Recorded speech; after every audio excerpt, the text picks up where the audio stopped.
여러분 혹시 이런 생각 해보신 적 있으신가요?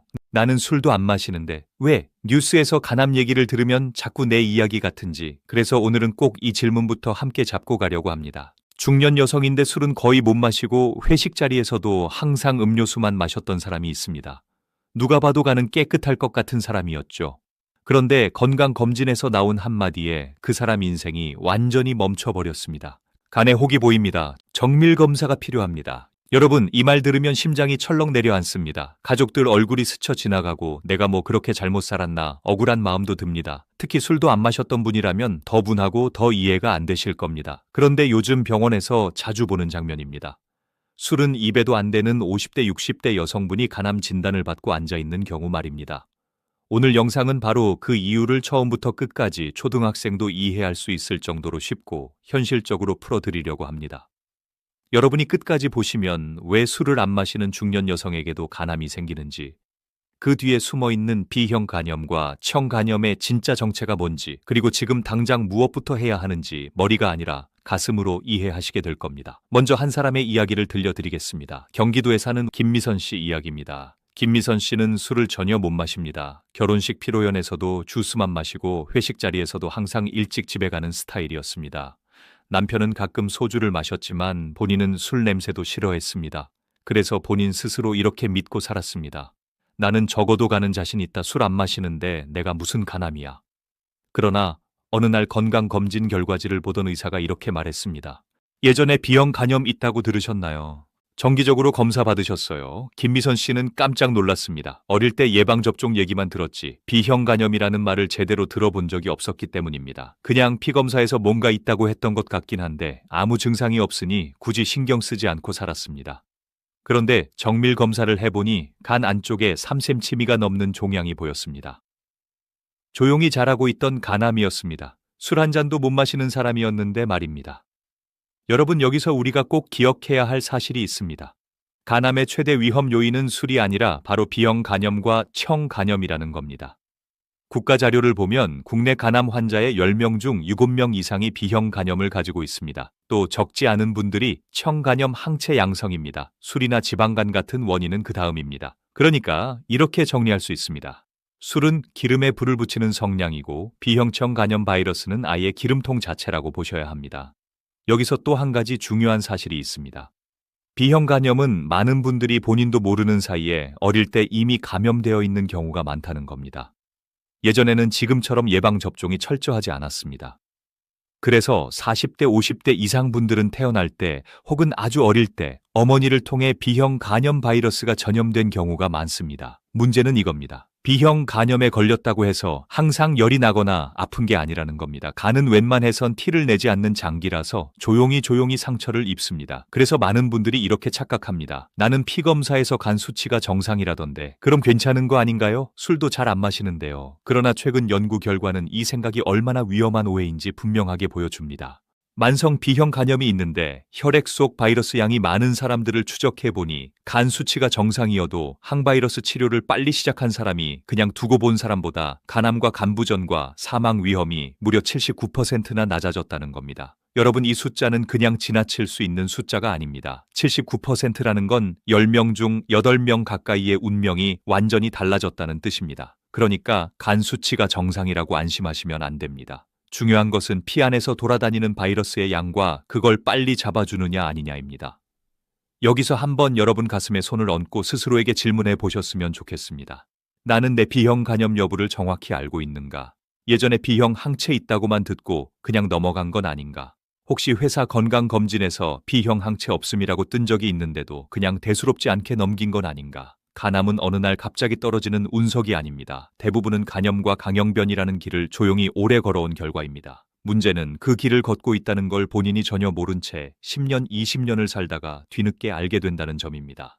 그래서 오늘 이 영상의 목적은 여러분을 겁주려는 게 아니라 너무 늦기 전에 길을 바꿀 수 있는 시간을 조금이라도 앞당겨 드리려는 것입니다. 여기까지 들으시고 아마 이런 생각이 드시는 분들도 계실 겁니다. 그럼 술 안 마시고 B형성 간염만 없으면 나는 괜찮은 거냐? 그런데 또 하나의 복병이 있습니다. 바로 지방간입니다. 예전에는 술 많이 마시는 사람에게만 생긴다고 생각했지만 지금은 그렇지 않습니다. 배가 많이 나오고 단 음식을 좋아하고 운동량이 적으면 술을 안 마셔도 지방간이 생깁니다. 중년 여성분들 중에도 갱년기 이후 체중이 부쩍 늘면서 복부 비만이 생기고 검진에서 지방간 진단을 받는 경우가 많습니다. 그런데 지방간도 아무 증상이 없습니다. 배가 좀 답답한 것 같고 소화가 잘 안 되는 것 같아도 그냥 나이 탓으로 돌리기 쉽습니다. 하지만 시간이 지나면서 지방간은 일부에서 지방간염으로 진행하고 간이 딱딱해지는 간경변으로 이어지기도 합니다. 그리고 간경변이 생기면 5년, 10년 안에 간암이 생길 확률이 뚜렷하게 올라갑니다.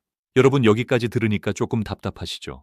술도 안 마시는데 간염도 무섭고 지방간도 무섭고 도대체 뭘 어떻게 해야 하나 막막하실 수 있습니다. 그래서 이제부터는 살면서 꼭 기억해야 할 아주 구체적인 3가지만 정리해 드리겠습니다. 이 3가지만 지켜도 간암을 만날 확률을 눈에 띄게 줄이실 수 있습니다. 첫째, 내 간 상태를 추측하지 말고 수치로 확인하는 습관입니다. 한 번도 B형성 간염 검사를 해본 적이 없다면 이야기는 여기서 끝입니다. 무조건 한 번은 꼭 해보셔야 합니다.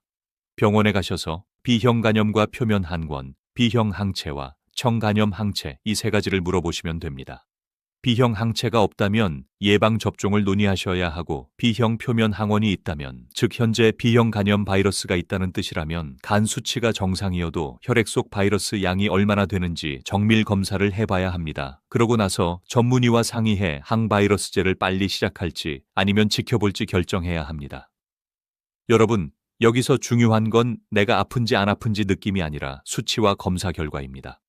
간은 아프다고 말해주지 않습니다. 우리가 먼저 찾아가서 물어봐야 하는 장기입니다. 둘째, 간은 혼자 아픈 장기가 아니라는 사실입니다. 간암만 딱 떨어져서 생기는 게 아니라 간염지방간, 당뇨, 비만, 고지혈증 이런 것들이 한 묶음으로 움직입니다. 그래서 간을 지키는 식습관은 사실상 혈관을 지키고 심장을 지키고 뇌를 지키는 습관과 같습니다. 쓸데없이 무조건 굶으라는 말이 아닙니다. 배 터지게 먹던 습관을 딱 80%만 먹는 습관으로 바꾸는 것, 단 음료수 대신 물과 보리차를 선택하는 것, 밤 늦게까지 과자와 빵을 끼고 살던 습관을 하루에 한 번만 먹는 습관으로 줄이는 것. 이런 소소한 변화들이 지방간을 줄이고 간에 쌓이는 부담을 줄여줍니다. 셋째, 정기 검진의 간격을 절대 늘리지 않는 것입니다. 간암의 무서운 점은 증상이 나올 때쯤이면 이미 수술이 어렵거나 치료가 복잡한 단계인 경우가 많다는 점입니다. 그래서 B형 간염이나 청간염이 있거나 이미 간이 딱딱해진 강형변 상태라면 6개월마다 한 번씩 초음파 검사와 혈액 검사를 받는 것이 세계적으로 권장되는 기준입니다. 여러분, 6개월이라는 시간은 길어 보이지만 돌아보면 금방입니다. 한 번만 미루기 시작하면 1년이 되고 2년이 됩니다. 그러다가 배가 갑자기 부르고 체중이 급격히 빠지고 잠깐만 걸어도 숨이 차서 병원에 갔더니 간암이 많이 진행된 상태인 경우가 정말 많습니다. 이쯤에서 마음이 무거워지신 분들도 계실 겁니다. 혹시 나는 이미 늦은 건 아닐까? B형 간염 있다고 들은 적도 있는 것 같은데 이제 와서 뭘 해도 소용없는 건 아닐까? 그래서 마지막으로 이 말씀을 꼭 드리고 싶습니다. 간은 늦게 아프다고 말하는 장기이긴 하지만 한 번도 기회를 안 주는 장기는 아닙니다. 간세포는 다른 장기에 비해 재생력이 매우 강합니다. B형 간염이 있어도 제때 항바이러스제를 시작하고 술을 줄이고 체중을 관리한 분들은 10년, 20년을 간암 없이 잘 지내는 경우가 많습니다. 지방간이 있었던 분도 식습관을 바꾸고 3개월, 6개월만 관리하면 초음파에서 지방이 눈에 띄게 줄어든 경우를 의사들은 매일같이 봅니다. 그러니까 지금 중요한 건 이미 지나간 세월을 후회하는 게 아니라 오늘을 기준으로 나의 간 건강 노선을 바꾸는 결심입니다. 술을 자주 드시는 분이라면 주 한 번을 한 달에 2번으로 줄이는 것부터, 지방간이 있다는 얘기를 들은 분이라면 저녁 식탐을 줄이고 하루 30분 걷기부터, B형 간염이 있는데 그냥 지켜보자는 말만 듣고 있다면 전문의에게 찾아가 한 번 더 질문해 보는 것부터 시작하시면 됩니다. 선생님, 제 경우에는 혹시 항바이러스제를 일찍 시작하는 게 간암 예방에 더 도움이 되지 않을까요? 이 한마디 질문이 여러분의 10년 뒤를 바꿀 수 있습니다. 여러분, 중년 여성이 간암에 걸리는 이유는 운이 나빠서가 아닙니다. 대부분은 어릴 때부터 몸 안에 함께 살았던 바이러스와 천천히 진행된 지방간과 때때로 섞인 술과 무심코 미뤄둔 검진이 조용히 함께 만든 결과입니다.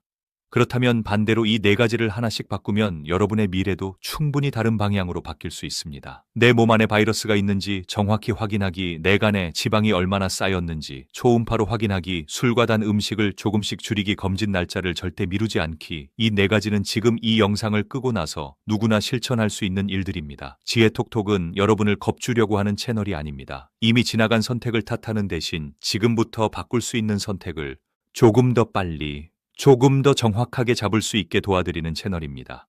혹시 오늘 이 이야기를 들으시면서 바로 떠오르는 얼굴이 있으셨다면 본인일 수도 있고 배우자일 수도 있고 언니, 동생, 친구일 수도 있습니다. 그분에게 이 말 한마디만 전해주셔도 좋겠습니다. 술 안 마신다고 간이 안전한 건 아니래. 한 번만 검사해보자. 그 한 번의 검사가 간암을 막는 가장 현실적인 첫걸음입니다. 여러분의 간은 생각보다 훨씬 더 회복력이 좋은 장기입니다. 다만 알아봐 주는 사람이 필요할 뿐입니다. 오늘이 그 첫날이 되기를 진심으로 바랍니다.